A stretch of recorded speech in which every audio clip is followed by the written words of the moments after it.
So you've got fine hair. What are the options other than Sisterlocs, Microlocs, lots of products and oils? What is out there for us with kinky, cottony, fine hair?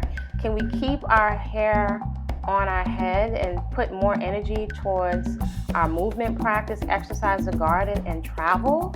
Can we get some relief finally? Tune in, like, comment, and subscribe. Welcome to the channel. Greetings, this is Body-Culinary, professional chef, personal trainer, advocate for whole, fresh living and unprocessed foods and fitness as a lifestyle, and welcome to my channel.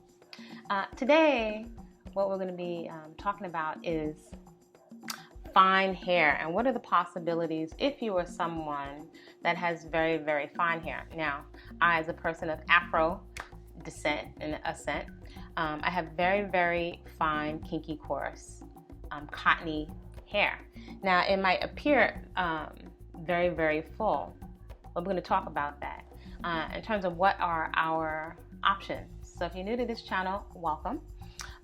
Feel free to like, comment respectfully, and subscribe if you're interested in the content.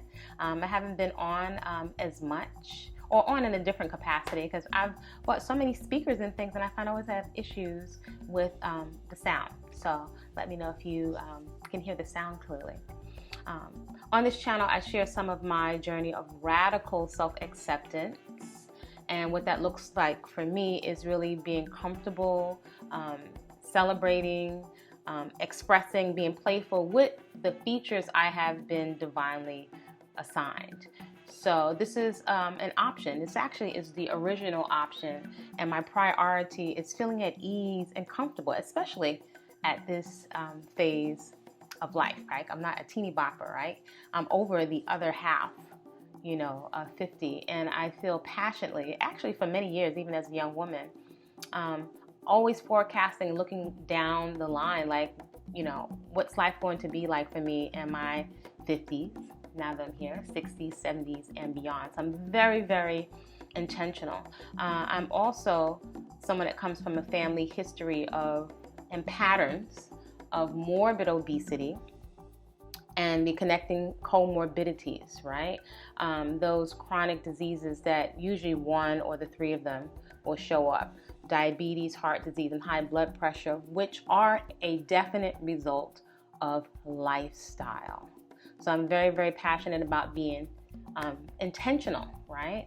I've seen definitely this and this and this and that pattern. I'm an observer of patterns have produced this result.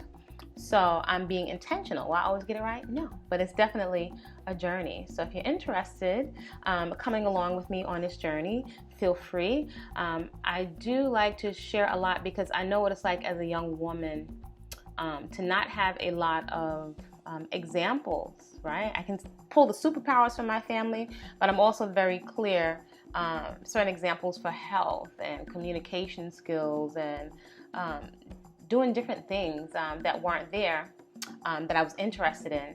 I needed to chart that path out for myself, so I was looking for examples. So maybe perhaps I'll share a little more of the history of my journey, because sometimes people ask me, well, how did you get to the point of, let's say, for example, eating all raw? And I don't like to just ego trip off of the label. But how did I do that for 11, 12 years, you know, and beyond? And like, how did I get to this point? So there's been a lot on that journey. But back to today's topic, and make sure you click the notification bell so that you can know whenever I do upload. Contact me if you're interested in coaching for whole, fresh living foods and fitness as a lifestyle. If you're interested in being able to enjoy your own skin, right, underneath the makeup, or maybe perhaps you just want to let your skin and your organs heal, and to have a toned, fit body and lifted natural glutes without the chemicals and the drugs and the peels and the surgeries. That's what we're looking for, so we can enjoy our hair and skin at any age and stage. So reach out to me also for exclusive mentorships and opportunities to travel and study with me. Okay, so back to today's our dialogue. As somebody with very, very fine hair, I mean, I have the hair now that I always wanted. I wanted to see it. And I found on my journey, many years in life, what I was looking for, I didn't see it all the time in college. I didn't see it around me. So it was something to contend with, in my own mind and create it. That was kind of scary, especially, when society sets out, you need to do it this way. And a lot of times the traditional way, it wasn't given what it was supposed to have. It wasn't hidden.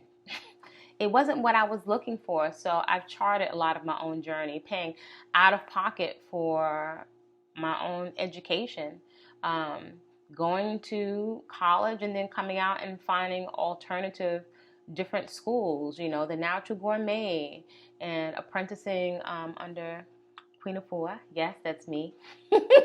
And that book, Sacred Woman, many years ago. Some people recognize me, some people don't because I'm low key. But I've had mentorships and taken so many classes that I can't count by myself on my own, charting my own path. And something that's been an integral part of my journey has been my hair. And so I'm so grateful that it's not a distraction, because our hair can actually be a distraction from fitness, right? Or just being comfortable.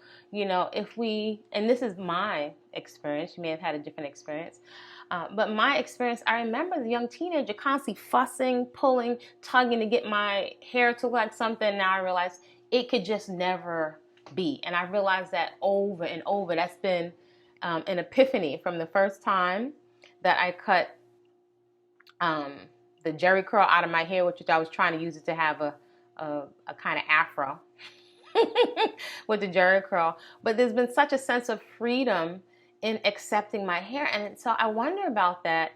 I suppose it takes a lot of vulnerability and even courage to not follow the crowd. I think that perhaps we can see, or maybe come to terms with, that as a species, it's important to us to fit in, because not fitting in means being ostracized by the group or ridiculed, especially with strangers on social media, or not being chosen. That makes us feel a certain kind of way, and so even as someone that has returned to natural since after high school, and I've had everything. I rocked a very low peach fuzz cut, which is in some of my earlier videos. Like I've shaved my head bald, and I did that for myself, just to test, to see what I would feel like, to challenge my own fears. And so now, if my hairline is ever receding back here, I will simply cut it off because I feel comfortable. I challenge that.